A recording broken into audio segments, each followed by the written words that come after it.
Hello, and welcome back to Anthony Bourdain's Kitchen Confidential Adventures in the Culinary Underbelly. Today we have second course, as he calls it, kind of like the second part of the book. I have been away for quite a while. I was very busy over the past week.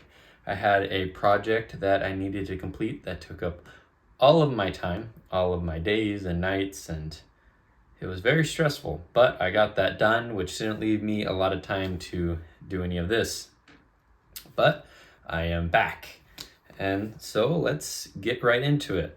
Start off with, we're on page 26, and Bourdain describes how when he wants a line cook, he basically wants an autonomous robot that will do exactly as he says, and do the exact same thing every time, which I guess makes sense if the recipe has been perfected, or at least the recipe that the chef wants and that calls for. Basically, you don't really need, you're not supposed to have the creativity there. You're supposed to just dish out food as fast as possible, because if they have, 3, 4, 500 covers that night, you need to be multitasking, getting all this food out as fast as possible, so that way you can feed all these people. And so if you can have this autonomy about you, make things autonomous, and basically just a repetitive line cook that's like on a manufacturing bed for cars, you can have speed and you can have perfection because you know exactly what you're doing and you're doing it quickly. And that is what makes a good line cook. He just says, shut up and cook. That's all I need you to do. And I can understand how people would have problems with that when you don't have that freedom and that creativity. But there's a time and a place for that, I guess, for a chef. And in the middle of dinner service is not where you need to be trying out new things. Okay, page 27.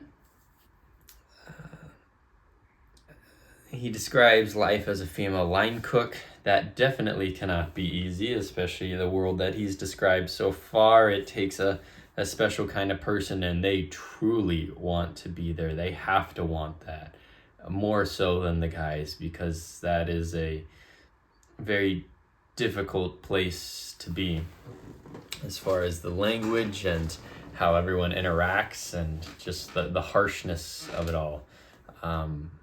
It's definitely not the most ladylike profession as far as how they talk to one another.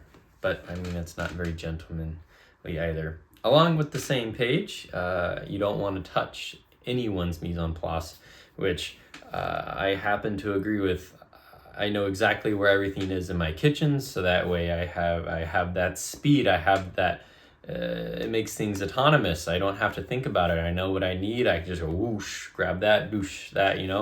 Wherever it is, everything is exactly where I need it to be, and that is really important because when you need something, you don't have to go searching for it. The food won't burn, none of that. And so mise en place is important. And that just goes beyond the kitchen, but everywhere. Your own mise en place at work, or as, what's it called? Peterson talks about having your house in order before you go and judge someone else's. You got to have your mise en place in order. You got to know where everything is, where everything fits, so that way when you need it, you can go and get it. Okay, page 30. I found this quite interesting. Bourdain says that people get a hard-on gushing over the creativity of a chef and what they have made, and they get too into cooking and food as an art form. And he says that it's not an art form, it's craftsmanship. There's rigor and hard work, and it's painstaking attention to every detail. And he doesn't want some artist gushing over himself and how good he is with all that with cooking. He just wants someone who takes excellent care in what they do and produces a high quality product, but that doesn't have to believe that they're something more than they're not, which I find funny because nowadays I think a lot of people consider cooking an art form. You know, it's a way to express yourself onto the plate and how you're feeling and what emotions you can make people feel up, which I feel is more considered an art form rather than just the craftsmanship, where the craftsmanship is more about the precision and the care. I mean, there is precision and care in the art, but I feel like it's more about making someone feel something and feel something within yourself, whereas the craftsmanship, someone's taking into account the beauty of what they're seeing and the care and the time that it took to make this place and this thing, and that every little detail was just right. And I know several people that consider it an art form, but Bourdain seems to disagree with them. He wants it to be a craftsmanship, and he goes on to say that he will take anyone. He would take anyone that has a good attitude. He can teach anyone to cook, but he cannot teach character. And with that, I think goes the craftsmanship portion and maybe the artist portion. He doesn't want someone that's full of themselves and that wants to gush over themselves, as he says. That comes with that art form territory. He wants that line cook that's going to be autonomous and do everything in a yes, sir, and follow the orders. And someone that's going to get it done, get that job done, because they have to push all of these orders during the dinner service. And it takes a special type of person to just sit down and just do whatever and pump it out. You know, it can be difficult for some people not to have that control and to not have a break or something like that. So Bourdain needs that character from someone. He's going to demand a lot from them, and they're going to take a beating, and he doesn't have time for them, to mess around and be silly. Okay. Page 33, Bourdain talks about a little bit about food poisoning. I've had food poisoning 3 times now, and I think 2 of the times it was bad meat, and it has sat with me forever. The first time I had food poisoning was the worst, and there was like this cucumber sauce with it, and while it was the meat, I'm pretty sure, man, it is, very hard for me to eat cucumbers. I've come around. It's been 5 or 6 years since that incident, but anytime I even tasted cucumbers, I wanted to throw up. It was just terrible. I probably got over the cucumber thing maybe a year ago, and I still don't really like cucumbers all that much because it reminds me of that food poisoning. I just associate with it, and it is very, very hard for me to eat cucumbers.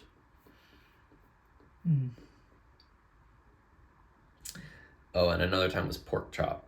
There was a pork chop that was not good, and so I can kind of eat pork chop now. Okay, page 34, he talks about the Chilean sea bass, which made me kind of sad that he says that they're almost always frozen, no matter what. They're never fresh. And my dad, he loves Chilean sea bass. If it's ever on the menu somewhere, he almost always orders it because he loves it so much. So I'm sure that's going to be some sad news for my dad when I tell him that it's almost always frozen. Although maybe some things have changed since, when was this book written, like 20 years ago, but I doubt it. I'm sure it's frozen. And the discount sushi. It is very enticing. There's this restaurant in my hometown where, I kid you not, it kept a sign up. It's been around for at least 7 years, I would say.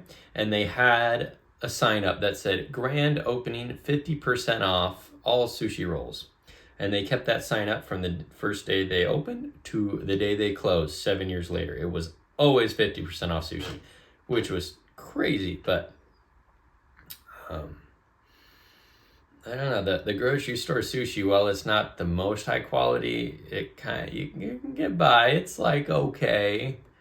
I'm sure there's going to be some people out there that hate on me for that, but it gets by. If you really want it, you can enjoy your little bit of rice, soy sauce, wasabi, and whatever spicy tuna mashup that they made. You know, sometimes it's just all you can do. Okay, page 35, he talks about unmarked cars, and vans, and he's saying that you need to watch for these things at restaurants and see exactly where their food is coming from, which I thought was funny because I had recently been to this Vietnamese restaurant that was incredibly full. Like it has fantastic reviews on Yelp and so many people love it. And sure enough, when I was sitting there eating my meal, I saw these 2 trucks roll up, just these big like white vans. They almost look like U-Haul things. No labeling whatsoever. They were the food delivery trucks. You had no idea where it was coming from, but the food tasted pretty good and was really fresh and everyone loved it. It's very, very popular. So I thought it was like, well, maybe I shouldn't eat here, but the bathroom was clean enough, I guess. Bourdain says he never eats anywhere. I forget what page that's on. It's definitely right around here, though, that he never eats at a place that is unclean, especially in the bathroom, because that's way easier to clean than the kitchen. So if the bathroom's dirty, the kitchen's going to be dirty too. Which I brought up that analogy at work today, actually. It came up in the discussion about, well, we need to start with this one thing because it may be easier, and if we can get that down, then we can definitely do the harder thing. And my boss made an analogy to a kitchen. I was like, hey, Anthony Bourdain talks about that in Kitchen Confidential, and he seemed to enjoy it, the connection. So there you go, bringing it back to reality. Okay.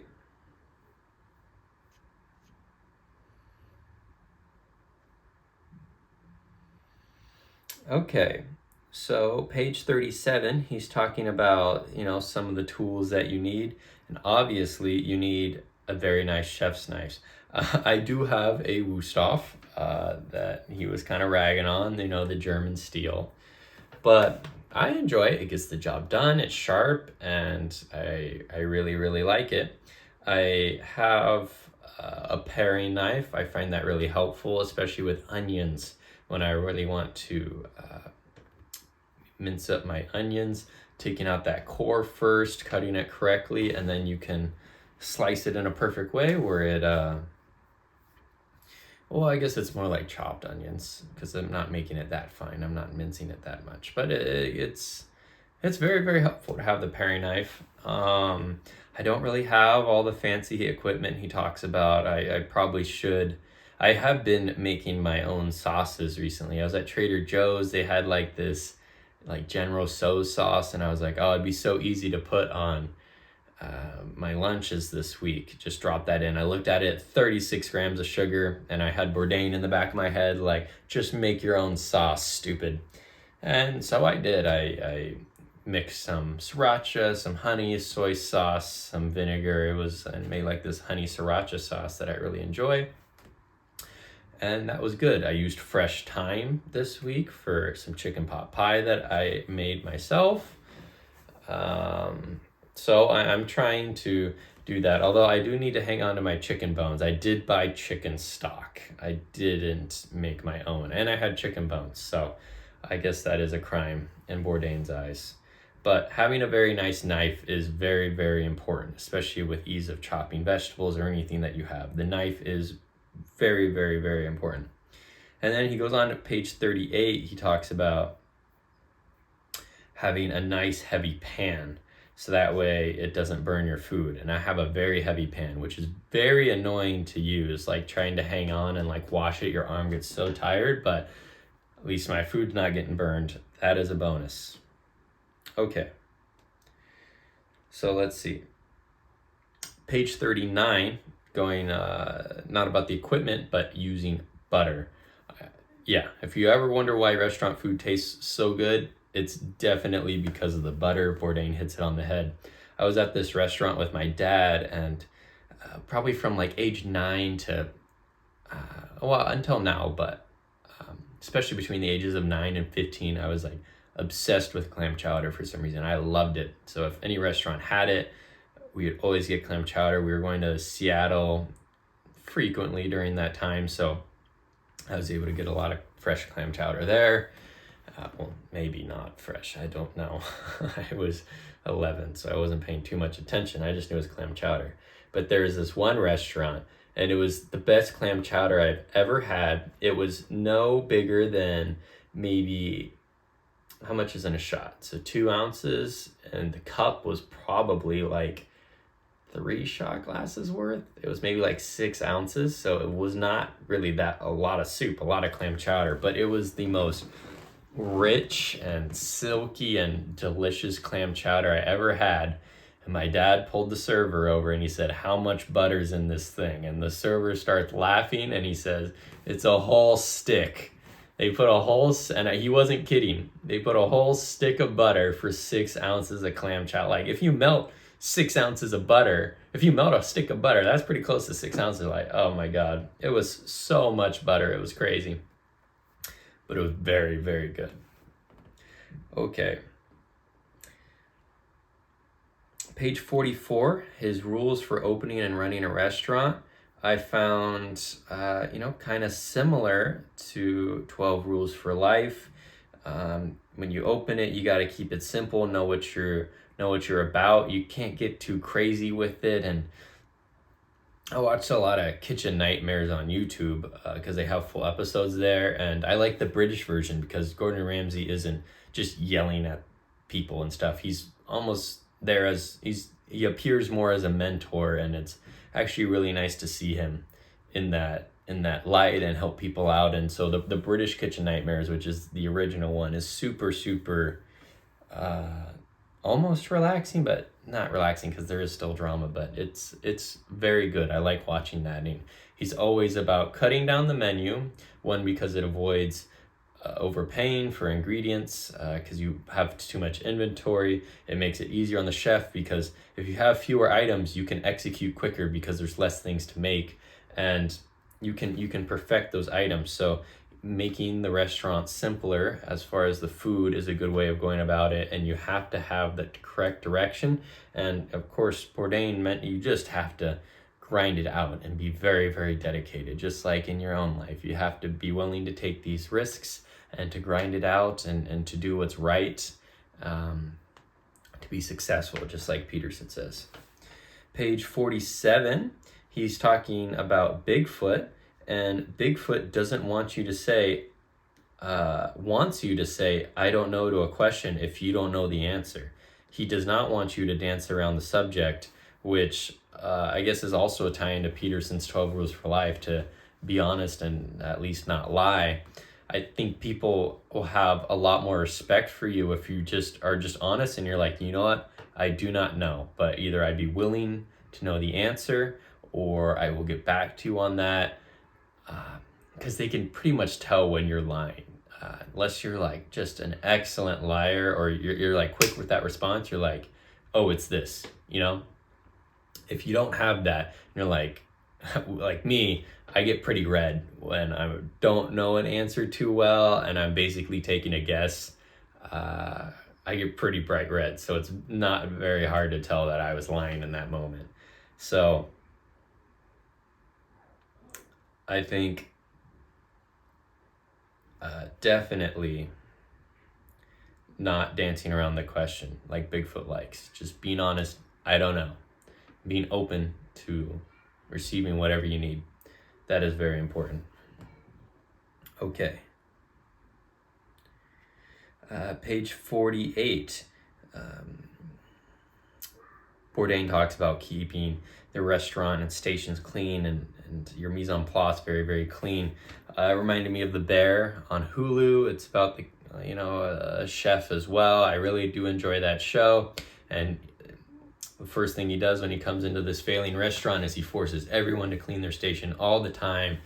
And at first everyone just gets really annoyed and they hate it, but eventually they start to take care and they start to respect their station and themselves more and their mise en place, and it becomes almost a holy site for them to clean and keep it spotless. And it does make you feel good to know that your area is beautiful and someplace that you actually want to be.